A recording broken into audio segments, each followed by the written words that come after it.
にちは、シュトーレイです。今はですね、私実は大阪に来ております。なぜかと言いますと、2023年は地方ロケに力を入れていきたいと思ってここに今いるわけです。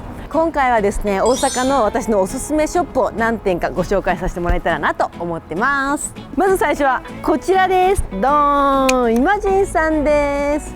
夏のスナップで子だくさん覚えてますか？行けばわかります。私的には大阪を代表する、お店の一つなんじゃないかなと思っております。こんにちは。こんにちは。明けましておめでとうございます。そうや。今年もよろしくお願いします。よろしくお願いします。ねえ。でなんですよ。準レギュラーの雄大君がここにいるということ。雄大です。お願いします。私が大阪に来ると言ったら、心配して来てくれました。来ないわけにいかねえなと思って。そして、谷さんですね。皆さん覚えてます。ちょっと髪型変わりましたね。改めましてなんだけども、そのイマジンのそのお店のコンセプトみたいなの聞いてもいいですか？イマジンって今とジンがくっついてイマジンなんですけど、今を残していくっていう裏のコンセプトがあって、次世代に継承するという。で、お店的にはこれはなんて言えばいいんだろうね。セレクトショップで言えばいいの？セレクトショップっていうよりはエディトリアルショップっていうふうに。どういうエディトリアルストアなんですか？いや、言えてない。ギリギリだな。もう一回です。もう一回。エディトリアルストアですね。エディトリアルストア、どういうことですか？実はここの会社のボスがカジカジっていう雑誌聞かれたことあります？大阪の、スナップの雑誌だったよね。そうですそうです。もともとずっと編集長されてた方が今ここのボスなんですよね。で、雑誌のようなお店を作りたい。だからエディトリアル。そう、ここに載っているものを体感できるようなお店っていうのがいわゆるこのイマジン。展示会に行かせていただいて、デザイナーさんと、お話をいろいろさせていただいた裏側であったりとか、また側面で違う方向性をいろいろ引き出したものを別注したりとか、雑誌のようなもう1ページ1ページがそれぞれのコーナーに表現されているっていうような感じです。なるほど。だから結構一コーナー一コーナー全部見てるところ雰囲気違いますもんね。そうです。はい。じゃあ早速どのコーナーから見ていきますか？そうですね。こちらまずちょっとご提案。こちらですか？はい。イマジンエレメントっていう企画、雄大君がデザイナーだとすれば、いろいろお話をさせていただいて、その中で得たものをものに落とし込む。もの目線っていうよりは人目線で、その人の魅力を落とし込んでいるって感じですね。こちらオアスローっていうブランドは聞かれたことあると思うんですけれども、デザイナーさんの名前が中津さんっていう名前なんですね。で、ここが中津3丁目なんで、オアスローネームではやらず中津さんっていうレーベルで、中津さんってもともと昔はやっぱやんちゃでちょっとパンキッシュな感じもしたんで、普段あんまし出てないオアスローでは、ブラックデニムのちょっともうめちゃめちゃ細いパンツを作ってみたりとか。その中津さんの昔ハードだった側面を引き出しているっていう。そうです。おっしゃる通りです。あとは新世界にある僕は楽しいっていうブランド聞かれたことあります？前一緒に行ったよね。そうですそうです。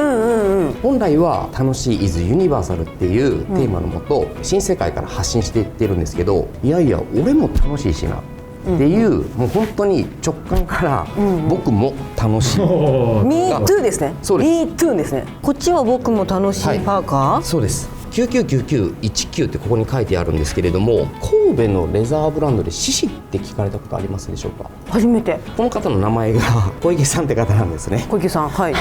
僕らのブランドは9を並べてサンキュー小池。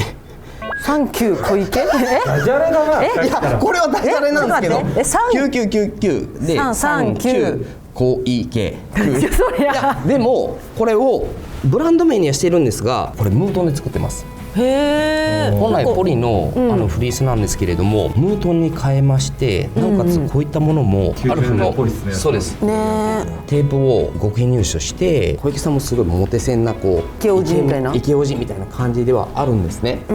なんですけど、こういうダジャレをすることでユニークな案っていうのをすごいもらえるんですよね。なんで、こういうブランド名をすることで、そのデザイナーさんが思っているまた違う側面の、普段こういうものを作られないので、こういったことを落とし込んだりとかっていうのはここのブランドではしてます。雄大君ともなんかしてんの？ブラックミンズとか。ジャパニーズクラブっていうそうですね。テレビとの企画で一緒にものを作らせていただいていて、今谷さんがお召しになっているコートもそうなんですけど、はい、ジャパニーズとブラックミーンズのコラボじゃないですか。そうなんですよ。おですね。もう皆さん喜んでいただいて、日本の職人さんが手振り刺繍っていう伝統工芸的なその刺繍で、ベルディのグラフィックを刺繍にしてるという。なんで行ってみてみると実はその鳥の顔とか全部違うんですよ。機械と違って表情に違いが、その人間のブレが出てるんだ。その生地感だったり、その刺繍の感じも谷さんとそのグラフィックのベルディと僕らで話し合ってどういう形がいいかとかどういうデザインがいいかっていうのをやり取りして、もちろん関係ない話もめちゃくちゃしつつ生まれたのがこれです。そしてじゃあ次はこっちちょっとクリーンなイメージになってますけど、はい、ここはもうベーシックとエレガントっていう男のユニフォームを、本当にエレガントに仕立てたコーナーになりますね。アプレッセっていうブランドです。アプレッセ、はい、やっぱ男の子っていろんな服やっぱ買いたがるじゃないですか。でも結局クローゼ実際自分が着ているものってやっぱ同じもの多いんですよね、男の子って。めちゃくちゃわかります。好きなものばっか着ちゃうってやつ。だから女性と違って着るものの幅がそんなに広くないから、なんだかんだ選ぶものってすごく偏ってしまうというか。あと床屋さんもずっと決めてる。ほんまにそうでしょ。確かにそうね。女性ってそうじゃないですか。女の子は浮気すればいいほどいいと思ってる。そうなんですね。いろんなところに行って一番いいもの見たいみたいな。いろいろつまんでいきたい。なるほど。もう浮気は美徳。なるほど。名言ですね。名言ですね。石田純一みたいな。国の文化なんてダメでしょ。で、ここのブランドはその男のクローゼットにずっと残しておきたいアイテムっていうのがあります。ディッキーズの874、このシルエットもみんなベーシックなものではあるんですけれども、手軽に買えるパンツをエレガントに仕立てた。ディテーラーでもディッキーズ。そうだけどこういったところでやっぱこうドレス感を演出しているっていう。シンプルだけどでもちょっとディテールこだわりがあるよとか。なんだかんだこういうの一番着るっすよね。そうでこの遠くから見たらレザーに見えるんですよね。確かに風合いがちょっと光ってる感じもするけどね。そうです。これも縫製がドレス縫製ですよね。すごいピッチの細かい。ここに来るお客さんも谷さんとかスタッフさんと話したいって人が多いの？そうですね。やっぱこう話にだけ来ていただけるお客様もいらっしゃったり、本当に物だけじゃなくてこれからのこう人生の不安であったり、自分も今こういうこと考えてるよとか、若い子とか来たらまず服見てとかっていうより。タバコ吸うから始まって、ちょっとタバコ吸わねみたいな。コミュニケーションの場とかもあるはずですよね。ユーバイ君もでもお店で似たようなことしない？そうですね。やっぱりそのお客さんのパーソナリティがあった上で、その人の好みだったり、その人に勧めたいものっていうのが後から出てくるものなんで、僕もできれば一人一人のお客さんとやり取りがしたいなと思ってるタイプなので、それはすごいわかりますね。今なんか服屋のいい話、なんか両方から聞いてる気がする。よろしくお願いします。高橋と申します。谷です。はい、じゃあ谷さん次のおすすめは？こちらのブランドホームレステーラーって聞かれたことあります？外で暮らされている方の偶然なるレイヤードであったりとか、偶然なるダメージ加工っていうのをテーラーメイドで作っちゃうっていうブランドがこのホームレステーラーっていうので、僕たちが普段あんまり記憶に残さないことを気づけば、ちっちゃい気づきにも何か美しいものがあるんじゃないっていうので、こういうものづくりをしているっていうのがこのホームレステーラーなんですね。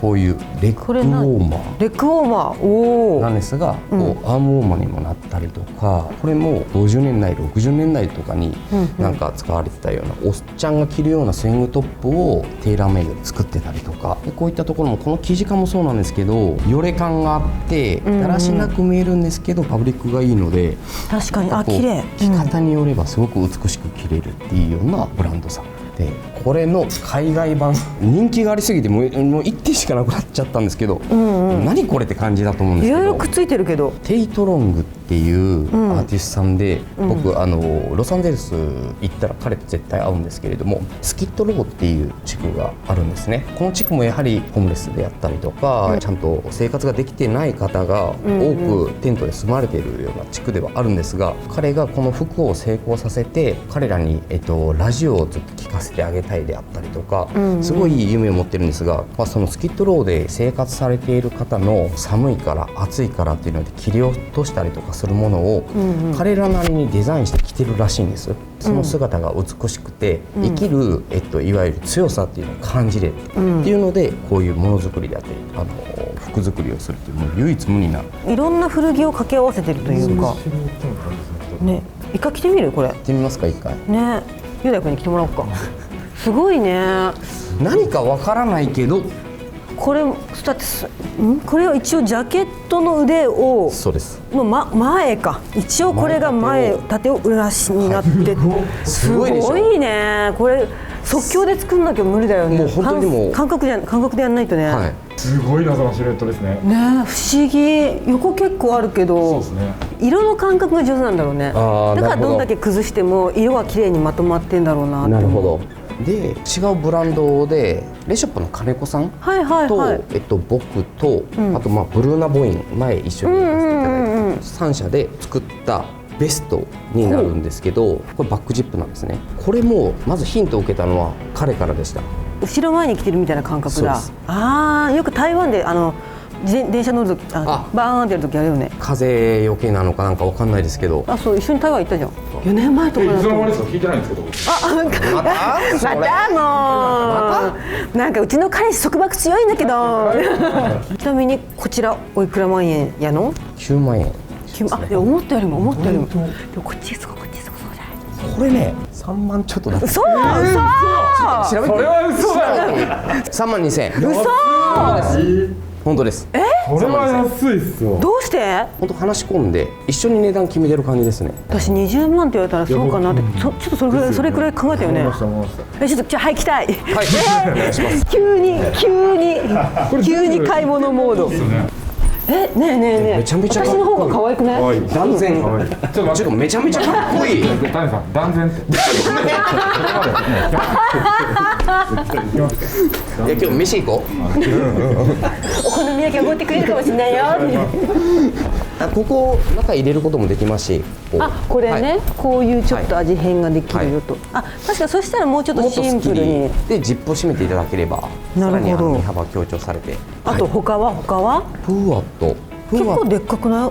5XL のデニム G ジャンであったりとか、5XL のシャツであったりとかに彼女のスタイルとしては今僕が履いてるようなでっかいのにピタピタっと。そうです。彼女っていうことは女性？デザイナー？女性なんですよ。もともとメンズならもう皆さん知ってると思いますけど、シャンティもうメンバーの方でものづくりをされてるんですね。トップスがもう華やかで下がもう力強く細くっていうこのスタイルっていうのは僕とかのスタイル大好きっていうか、もうちょうど今やってるような感じだよね。そうですね。ビッグサイズにシュッて。そうです。いいですか？ごめんなさい。かっこいいでしょ。かっこいい。本当ブラックございます。はい。かっこいい。いいっすね。かっこいいね。いかつくもあるし可愛くもあるしっていう。もう全然黒と全然このちょっとこの広がってる感じいいね。いいっすよね。谷さんがこれ着たら全然違いますよね。モード見えになりそうな気もするし。僕が着た時はなんでしょうね。谷さんが着たらモード系に行きますけど、僕が着たらこれなんネオブラックをしてる。俺だな。なんかもっと俺もモード系みたいなの欲しかった。でもボトムスはめっちゃピチピチだね。スーパーストレッチのデニムなんですけれども、デザインがちょっと変わってるよ。本来ならばこっちのデザインが前じゃないですか。いわゆるでここに足が入ってをただ90度反転させてこうしたと。はい。ジュースパーツ土ワークしてるので、ここまでデザインしてもトップスをちゃんと生かしてくれるパンツなんですね。自分これ週3ぐらい履いちゃってますね。今入ってるのもそうだよね。綺麗な形綺麗。はい。確かに結構ピチってなってるね。はい。実は雄大君もこっちのコブラデニムっていうのがこっちついついこれ履いちゃうんですよね。ちょっとバイカーパンツみたいな。おっしゃるです。履いててしかもストレスないですよね。細いパンツで大体膝上がちょっとね嫌になるんですけど、そこをもうここのディティールによってもともとのデザインにしちゃったっていうところがまたうまいなと思って。確かに。ちなみにこれでおいくら万円くらい？5万5千円。はい。ちなみにこれポケット入れたらもごってなんないの？なりますね。ですよね。そこははい。よくない。そんな大きく見せる必要はない。等身大の自分でいいじゃない。そういうことですよね。はい。すぐ下の話するんだから。雄大君が。雄大君がやめてよ。すみません。ノンメルシー。そしてフーワットのコーナーが続いて、でかいからのちっちゃっすね。ちっちゃっていう思われてすごい。これ何？ウィムジーって聞かれたことありますか？ウィムジー何？大阪のストリートシーンを引っ張っていっているコフロっていうお店があるんですけれども、そこのオリジナルレーベルがウィムジーっていうブランドになるんですけれども、彼も実は子供いて、僕も実は子供4人いるんです。知ってます。一回2人で飲みに行ったんですよ。飲んだら服の話はするんですけど、結局子供の話ばっかしになったんですよね。ってなったら、彼とやるんだったらキッズじゃないと思って。すごいこだわってる。ボタンとかがこれサンフランシスコまで行って、アルズアタイヤっていうテーラーがいるんですけど、彼が唯一ダービージャケットから認められたパターンも全部知っている方で、すごい人にやってもらったんだ。はい、しかもこれ裏地すごくない？そうです。ほら、これなんですよね。これでペイズリーのこの刺繍エクスクローシブフォーウィムジーキッズアラウンド。これなんかすごい谷さんっぽいなって感じがする。アクセサリーとか。これシオニっていうアーティストさんで、レザーのちょっとネックレス的なところ、そうです。あとはマシューレディって言われるレザーのブレディングがすごい得意な方なんですけれども、キーチェーンとかキーホルダーなんですけど、使っていくごとにミニマルになっていく。例えばこのブレーディングとかもゴツッとした感じに見えるかもしれないんですけど、使っていくとこの網目なくなってまん丸になります。経年変化を楽しみましょうみたいな。これとかはテンボックスっていうブランドが世界を飛び回って、これはアフリカのコンゴの方に行って見つけてきたものなんですけれども、星であったりとか、これ何のマークっていうところなんですけれども、宇宙を感じさせるアイテムが多いっていうので、買い付けてくるってこと？その人が。そうです。アフリカ行ったりエジプト行ったりとかして、気持ち調節してもらえれば全然こうもいけるってことか。で次はこれですね。はい、ジャパニーズクラブコーナーってことですか？そうです。ベルディ君と一緒にさせていただいているっていう、この3色あるジャガードのセットアップ、ジャガード織りでこうジャパニーズってて、あ、本当だ。はい、で裏見ていただくとすごい丁寧な作りですこれ。はい、和歌山の工場できれいに作っていただいた、こちらのスウェットのセットアップ。上下、はい、インディアンジュエリー、アーティストのベルディ君が描いたジャパニーズのロゴを、インディアンがセットしたっていう、これはニューヨークのモリコーネっていうアーティストさんなんですけれども、ビーズのアーティストなんですけれども、これはピアスか、はい、ピアスなんですけれども、固定概念と既成概念を崩したがり屋さんですね。そうなんですよ。多分なんでこういうマインドになったのかなって思うと、多分自分たちの生きてきたその時代って買いたくても買えなかったりとか、特に僕大阪なんであれなんですけど、やっぱこう欲しかったデニムのサイズであったりとか、例えば裏原ブランドもそうですけど、なかなかやはり通販できなかったり買えなかったりとかっていうのがすごくあったんで、それに代わる何かであったりとか。なるほど。めちゃくちゃ大阪の視点ですね。そうです。じゃあそれのセカンドであったりとか隙間であったりとかを、それを見つけることであったりとか掘ることが楽しいんじゃないかっていうのが結構僕たちはあったかもしれないですね。それめっちゃおもろいですね。やっぱそれ東京と大阪のその視点の違いというか、J さんってそういうの感じはないですか？大阪の人の方が他の人と違うかろうみたいなところはあるよね。やっぱそうなんですね。深い話、イマジンさん。もう次は真正面のウェルカムの場所行きましょうか。戸越銀座にある靴修理屋さんが作られるハンドメイドの、だからかビブラムソールっていうか、そうなんですよ。靴裏、ディスウェイっていうブランドで、彼もともと一番最初始めたのはベルトから始まったんですね。ビブラムソールのベルトだ。ビブラムって聞くとやっぱ靴のソールっていう固定概念があると思うんですけれども、これをベルトに落とし込んだっていうところ、グリップ力が増すんですよね。こう、なんでギュッと締まってくれるっていうのと、美しいからポーチとかも出てたりとか、ビブラムの綺麗な色を用いてさまざまな発想をハンドメイドで落とし込んでいる。なるほど。結構カラフルでいろいろいっぱいあるもんね。そして実は2階もあるんですよね。はい、この上、こちらです。ここは打って変わってクリーンな真っ白な空間になっておりますよ。そうです。ここはイマジンのエリトリアルスタジオって言いまして、さまざまなこうアーティストさんであったりとか、ポップアップでお洋服とかもここで展開したりとかもするんですけれども、今日はりょうくんの写真展を2週間ね、はい、やらせてもらってます。どんな写真が飾られているの？僕が初めてカメラを握って、何のスキルもない状態で感覚だけでアメリカにはある違和感というか自分で感じたそういうのを切り取って今展示させていただいてるんですけど。じゃあこれ処女作みたいな感じですか？そうです。りょうくんはちなみになんで写真家になったの？僕が大学生の時にちょうど本当にイマジンのお客さんでして最初、谷さんに